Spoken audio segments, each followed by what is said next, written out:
Hello, I'm Dr. Josh Cooper, and we're down here in Tampa, Florida, where I have my training facility. And with me is one of my athletes. This is Willie Abreu. Willie played for University of Miami and now currently plays for the Rockies. And he's a real student of the game, especially when it comes to base stealing. And we thought it'd be a good idea to get together and look at base stealing from an athlete's perspective and a speed coach's perspective and put together the ultimate tutorial video. First thing we need to do is take a look at the overview of the whole process and see what's important. Let's do that. All right, so Willie's taking his lead. He's going to be 15 feet from first base, which makes him 75 feet from second. The pitcher is going to throw the ball to home. That's going to take 1.2 seconds. From the catcher back to second base, the average pop time there is 2.0 seconds. And if you add those two together, that's 3.2 seconds. And that's how long he has in order to get to second base before he'd be out.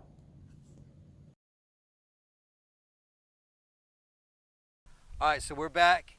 All right, first thing we need to take a look at is the leadoff and the stance. Willie's going to take us through what he likes to do.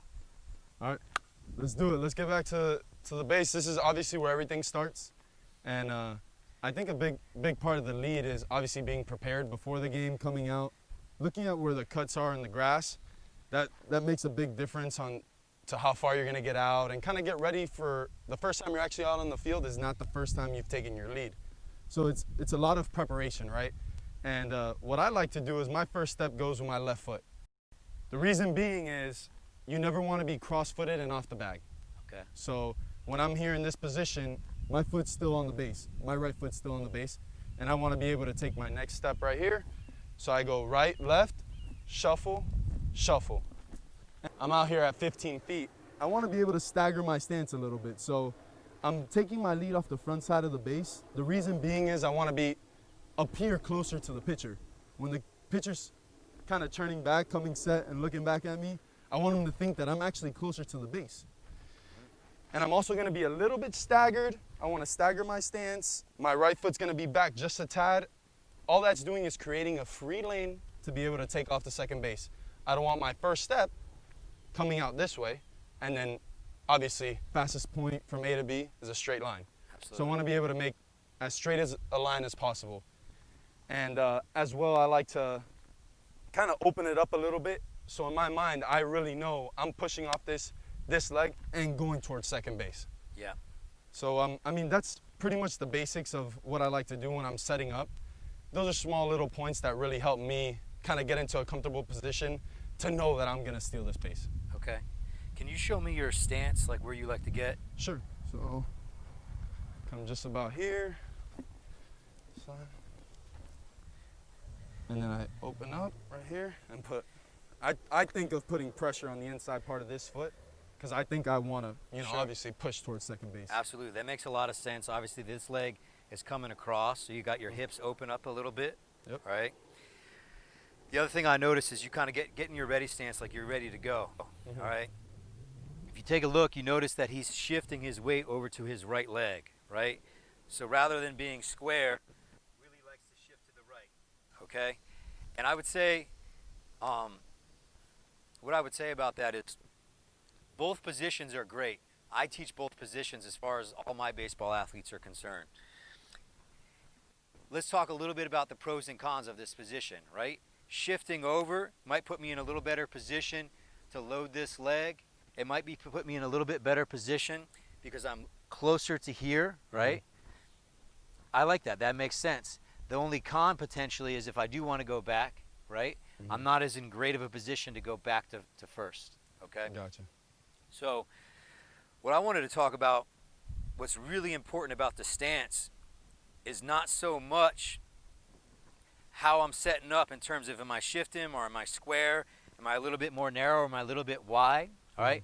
What's really important about your start, which is what most people focus on, is this leg. This is the leg that's going to get me to go this direction, right? Can I run with this leg right now? Right? I can't. Yeah, you I can can't barely get over pull there. myself. I got no mechanical advantage here. All my push is going to come from this leg. So whether I'm setting up here or I'm setting up here, I need to have this leg ready to explode. So when I anticipate off of the pitcher, when this goes, I'm moving forward in this direction, Gotcha. right? If this leg is relaxed and I have to move it, or I just don't have tension in it, I'm losing valuable time, all right? So that's number one about the stance. The second thing is, and this has been a big debate, I've been watching this for 20 years, right? I always get this question. This foot, do I leave this foot where it is and I step over top of this foot, or do I bring this foot back underneath of me, all right? And the key, all right, the key is it doesn't really matter, all right, if it steps, okay, or if it drops. What really matters is the angle that this shin ends up at when you start to drive. So when I start to drive off of this leg, I need to get this shin to a good angle to propel me this direction. This is what you can't do. You can't be here and take a step. Step out. Look at that shin angle. I can't drive in that direction, right? So whether I'm shifted and I'm just going to kind of slightly drag my foot underneath of me to propel, or if I'm real wide so I can go either direction and I'm going to bring that foot further underneath of me, as long as I'm getting that good shin angle on that first step, that's key to having a good get off. Gotcha. That's honestly one of the tricks that I've been trying to, kind of come across different theories, right? Different coaches have different theories, and I've always thought of keeping that foot down. I've been a stickler. Keep this foot on the ground, make sure that this is the one taking off. And sometimes I slow-mo video and I see different things, and I see some guys in the big leagues that are really, really fast. They do replace this foot just a tad. So I totally understand where you're coming from, and I think obviously it has a lot to do with the mechanical portion of it, If you're going to see success with both types, Gotcha. But I guarantee you won't see good success with guys who are stepping out in front of their center of mass, all right? If you drive hard off this backside leg, you have time to put this foot underneath of you in order to drive for your next step. And we'll take a look at that in some of the slow motion video. All right, let's take a look in slow motion, analyze this a little bit more in detail. All right, we got Willie in his stance just before he's ready to go. All right, we talked about how important it is for this drive leg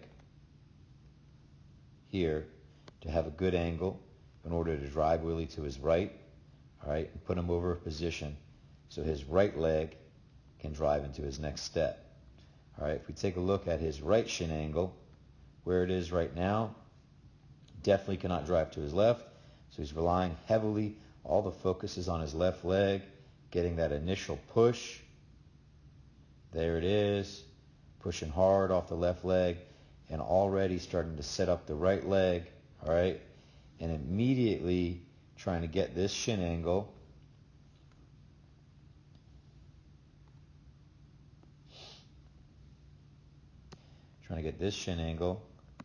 to a steep angle, typically usually right around in the 30-degree mark. Ultimately, as we drive forward, we want to end up in a 45-degree angle from the ground. Let's bring Willie just before toe off. All right. So here we go. Let's see what kind of angle we got here. Bring that up through the spine. He's right at a 45. So 45 to 55 degrees is where we want to be. He's lacking a little bit of extension on that drive leg. He didn't get as much out of that push as he possibly could, but he's gotten to a good angle. And that initial shin position is really important for that angle. All right, now let's take a look at his first step. All right, going to watch and see where that foot contacts the ground, where the ball of the foot makes contact, right there. All right, this is a super important concept, which we'll talk more about in a little bit. But it's real important that the ball of the foot hits directly under the hips or slightly behind the hips. All right, typically the faster athlete you are, the further behind your hips you're going to be able to drive with your strength or power relative to how much you weigh is just going to be better, which is going to allow you to run faster. Let's move forward. Let's take a look at the next stride. Here's that first step. Great contact. Looks like he's keeping a pretty good angle, 45-degree angle from the ground. And then let's take a look at that contact. There's the ball of the foot striking the ground. Let's draw a line through the ball of the foot. All right. Now we see a little bit of an issue. All right, first big issue we see with Willie is that first step was great, but this second step is starting to get out in front of the hip a bit more. When this happens, we just don't have as good of a shin angle. We don't have as good of a drive position for the next stride. So, something for Willie to definitely work on in order just to enhance his overall speed. And let's just go ahead and take a peek at his next stride before we move on. It looks like we're seeing the same thing where that stride starting to get out in front. We can also see it's starting to go a little bit lateral. That's a very common mistake. Anytime you start to overreach with your strides a little bit, your body senses that they're going to de-accelerate you, so you put it a little bit wider. That way you'll be able to push sooner. It'll feel a little bit more natural of a gait swing. Thank you guys so much for watching, man. I hope you guys got some good little tips, some good little cookies to apply to your game. Now just like, subscribe, and turn on your notifications for our channel, man. We're going to have a lot of good content coming out real soon. Yeah, appreciate you watching. Also, if you want to just scroll down a little bit, you'll see our link to our website, Speed Secrets, if you want to get some more tips. And like Willie said, just keep in tune because we'll be sending out some more videos.